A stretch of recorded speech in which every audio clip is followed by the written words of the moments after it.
सुंदर नगरी के सामने दो भिक्षु अपने गुरुजी के साथ भिक्षा मांगते हुए गुजर रहे थे।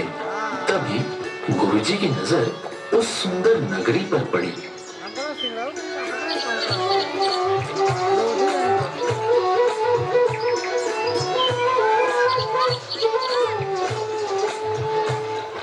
वाह वाह वाह, अति सुंदर। इस नगरी को देख के तो आंखें तृप्त हो गईं। बहुत सुंदर नगरी है। हाँ गुरुजी, बिल्कुल सही कहा। बहुत सुंदर नगरी है।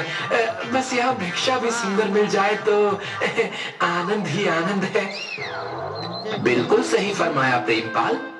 अब बस इस नगरी में झोली भर मिठाइयाँ और पकवान मिल जाए, फिर तो आनंद ही आनंद है। अच्छा अच्छा, ठीक है। चलो अब ध्यान से सुनो। कुछ भिक्षा में मिले तो भगवान को भोग लगे। बच्चा प्रेमपाल, तुम नगरी में पूर्व दिशा की ओर जाओगे और बच्चा वीरपाल, तुम नगरी में पश्चिम दिशा की ओर जाओ और जो भिक्षा में मिले सहज स्वीकार कर सूरज ढलने से पहले यही मिलना। चलो चलो, अब भिक्षा के लिए प्रस्थान करो। जी जी जी महाराज।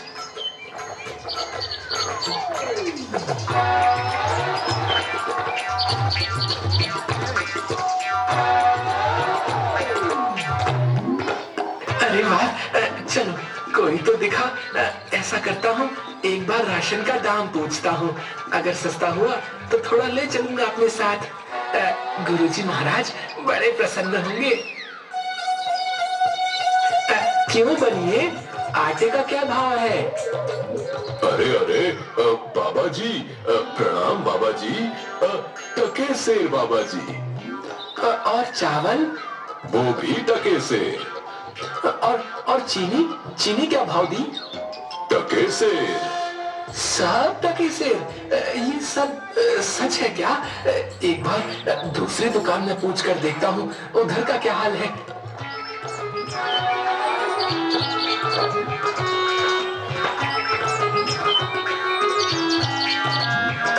अरे बेटी, टमाटर कैसे दिए? टके सेर बाबा जी। और गोभी? टके सेर बाबा जी, ये भी टके सेर। और ये वाली? साधु महाराज, ये भी टके सेर दिया। अरे वाह वाह वाह, आनंद ही आनंद, सब टके सेर।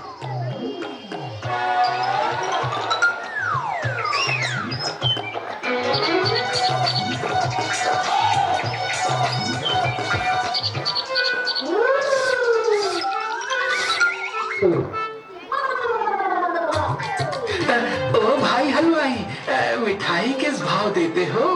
कौन हो? किस देश से आए हो? टके शहर की नगरी में क्या सोच के आए हो? कविता, तो हम कहाँ कम है, ये लीजिए। हम कहाँ से आएंगे भाई, अपना न कोई घर न कोई ठिकाना, जिधर शरण मिली उधर रात कटे, यही हम साधुओं का ठिकाना। अब जरा अपनी स्वादिष्ट मिठाई का मोल तो बताना। टके शहर बाबा, टके शहर, जो चाहो वो पाओ, मूल्य रहेगा टके शहर। ये क्या कहते हो हलवाई, सब टके सेर, सारी मिठाई टके सेर? वाह भाई वाह, नाम क्या है इस टके सेर की नगरी का हलवाई? बाबा अंधेर नगरी। वाह वाह भाई, अंधेर नगरी, चौपट राजा, टके सेर भाजी, टके सेर खाजा। तो बाबा कुछ लेना हो तो बताइएगा, क्या बनवाऊं आपके लिए? बच्चा, मांगकर 5 पैसे लाया हूँ, सबकी मिठाई कर दो। हाँ,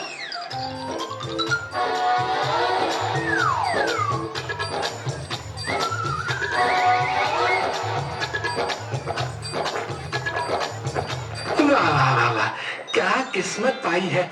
आज तो भिक्षा में प्रभु ने प्रसन्न कर दिया। जय हो प्रभु, जय हो।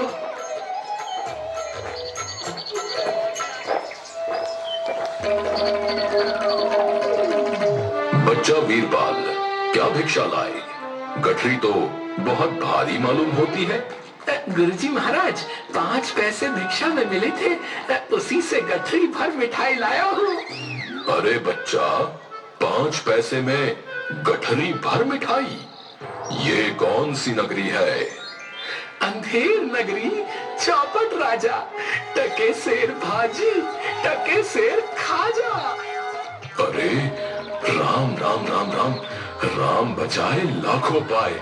बच्चा, ऐसी नगरी में तो एक क्षण बिताना भी हमारे लिए उचित नहीं, जहां टके सेर भाजी और टके सेर खाजा बिकता है। गुरुजी, ऐसा तो संसार भर में कोई देश नहीं है जहां 2 पैसे पास रहने से मजे से पेट भरता है। मैं तो इस नगरी को छोड़कर नहीं जाऊंगा। हाँ, देख बच्चा, पीछे पछताएगा। मैं तो इस नगरी में एक पल भी नहीं रहूंगा। देख, मेरी बात मान, पीछे पछताएगा। मैं तो जाता हूं, पर इतना कह देता हूं कि कभी संकट पड़े तो याद करना। देख वीरपाल, क्यों जिद करता है? जब गुरुजी ने कहा चल, तो चल यहाँ से। यहाँ रुकना उचित नहीं। अरे जा जा चिपको कहीं का, चिपका रहे अपने गुरुजी से। मैं तो इस नगरी में पेट भर खाऊंगा। तू भूखा भिक्षा मांग, मैं नहीं जाने वाला।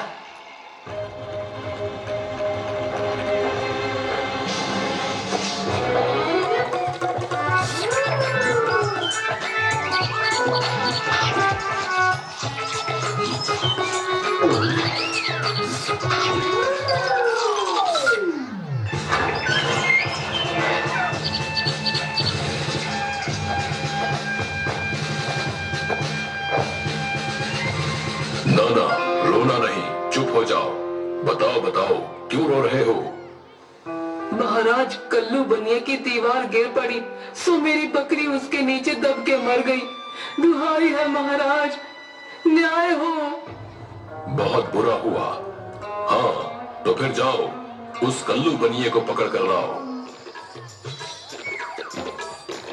क्यों बनिए, ये कैसी दीवार बनवाई थी जो इसकी बकरी दबकर मर गई? बता। महाराज, मेरा कुछ दोष नहीं, कारीगर ने ऐसी दीवार बनाई कि गिर पड़ी, इसमें मेरा कुछ दोष नहीं। ये तो बेकसूर है, छोड़ दो इसे और कारीगर को पकड़ कर लाओ। हाँ, सारा किया धरा उसी का है।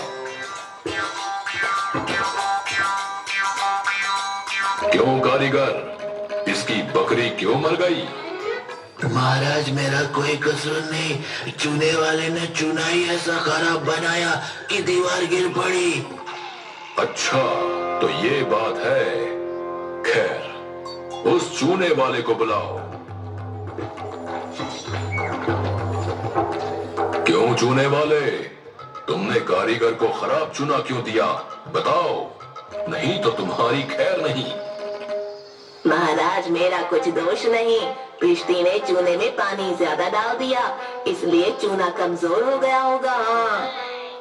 अच्छा, अब समझ आई बात। उस भिश्ती को लाओ हमारे सामने।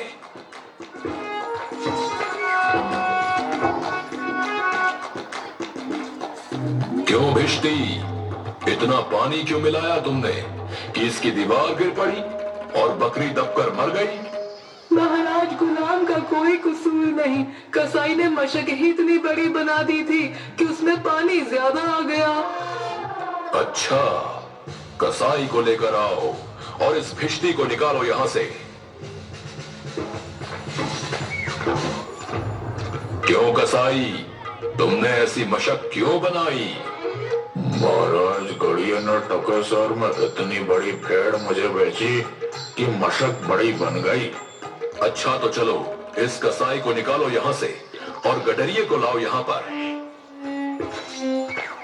क्यों गडरिये, ऐसी बड़ी भेड़ क्यों बेची तुमने? महाराज, उधर से कोतवाल साहब की सवारी आ रही थी, इस कारण मैंने छोटी बड़ी भेड़ का ख्याल ही नहीं किया। मेरा कुछ कसूर नहीं। अच्छा, इसको अब निकालो और कोतवाल को पकड़ कर लाओ। महाराज मेरा कसूर कैसे? मैं तो शहर के इंतजाम के लिए आया था। भला अगर अपना काम नहीं करूंगा तो अपना फर्ज कैसे निभाऊंगा? ये तो बड़ा गजब हुआ। कहीं ऐसा ना हो कि ये बेवकूफ अपने चक्कर में पूरे नगर को फूंक दे। नहीं नहीं, तुमने इतने धूम से सवारी क्यों निकाली? हाँ हाँ मंत्री जी, सही कह रहे हैं। तुमने इतनी धूम से सवारी क्यों निकाली, जिसका परिणाम ये हुआ कि बकरी मर गई। लेकिन महाराज, महाराज हम अब कुछ नहीं सुनना चाहते। ले जाओ इसे और फांसी पर चढ़ा दो।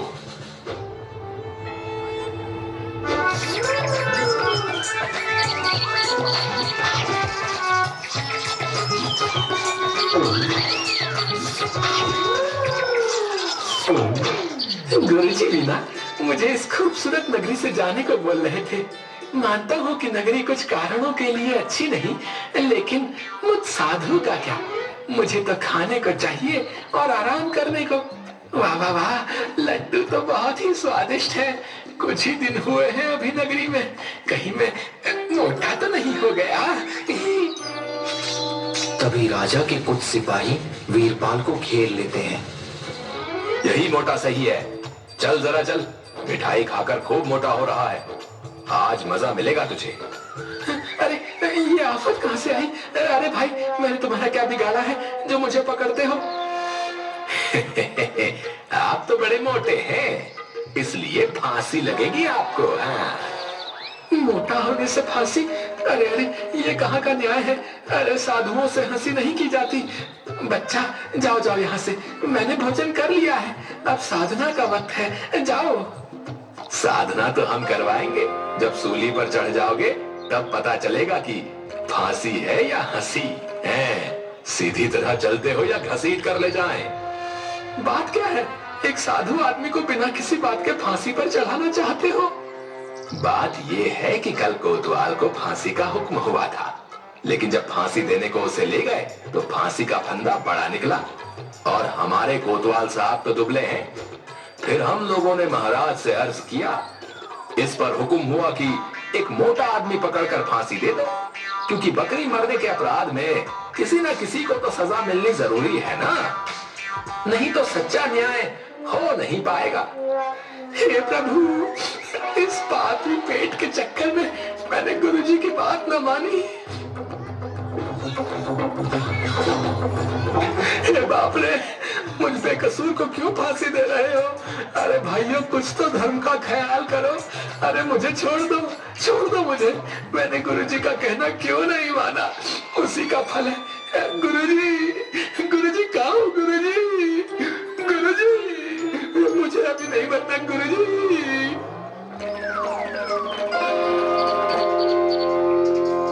अरे बच्चा वीरपाल, तेरी ये क्या दशा है? गुरुजी, दीवार के नीचे बकरी दब गई, इसके लिए मुझे फांसी दी जा रही है। गुरुजी बचाइए मुझे गुरुजी। अरे बच्चा, अरे मैंने तो तुझसे पहले ही कहा था, ऐसे नगर में रहना ठीक नहीं, लेकिन तूने मेरी बात नहीं मानी। मैंने आपका कहा नहीं माना, उसी का फल मिल रहा है मुझे। बचाइए गुरुजी, बचाइए। देख बच्चा, डर मत। सुनो सब, मुझे अपने शिष्य को अंतिम उपदेश देना है। तुम लोग जरा किनारे हो जाओ, इसके बाद तुम जो कर रहे थे वो कर लेना। अब हटो पीछे। महाराज, हम पीछे हट जाते हैं, आप बेशक उपदेश दे सकते हैं।